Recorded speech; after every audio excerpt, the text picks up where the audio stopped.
গ্রীষ্মের তীব্র এক দুপুরে আম ভর্তা খেতে মন চাইলো, তাই একজনকে গাছে উঠিয়ে দিলাম। এরপর টপাটপ সে আম গাছ থেকে আম পাড়া শুরু করে দিয়েছিল। মাঝে মধ্যে আবার আমি কয়েকটা আম ক্যাচও ধরেছি, আবার কিছু মিসও করেছি। সত্যিকার অর্থে এইরকম বিষয়গুলো ভিডিওতে বর্ণনা করা সেভাবে সম্ভব না। গ্রাম বাংলায় আমরা যারা থাকি তাদের কাছে এই বিষয়গুলো একেবারেই নিত্য নৈমিত্তিক। এরপর আম পাড়ার পর আম কাটার পালা। আর আমাদের মধ্যে আম কাটায় সবচেয়ে দক্ষ হচ্ছে সবুজ, তো তাকেই দিয়ে দিলাম আম কাটার জন্য। আমরা তো তার পাশে বসেছিলাম, কথা বলছিলাম, আড্ডা দিচ্ছিলাম। আর এই যে দেখতে পাচ্ছেন সবুজ একসুট হয়ে তারপর আম কাটতে বসে গিয়েছে। এরপর আমগুলোর চামড়া ফেলার পর এইভাবে রেশার মাধ্যমে আমগুলোকে কুচি কুচি করে নিচ্ছিলাম।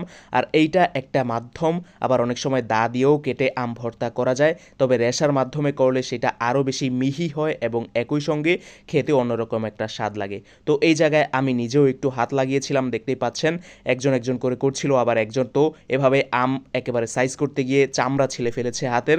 তাই এরপর সে আমাকে দিয়ে দিয়েছে এবং আমি নিজেও করছিলাম, খুব দ্রুত গতিতেই কিন্তু এই কাজগুলো করে নিতে হয়। এরপর আমগুলো কাটা হয়ে যাওয়ার পর আমের মধ্যে লবণ দিয়ে দিলাম শুরুতে, এরপর মরিচের গুঁড়াও দিয়ে দিয়েছি।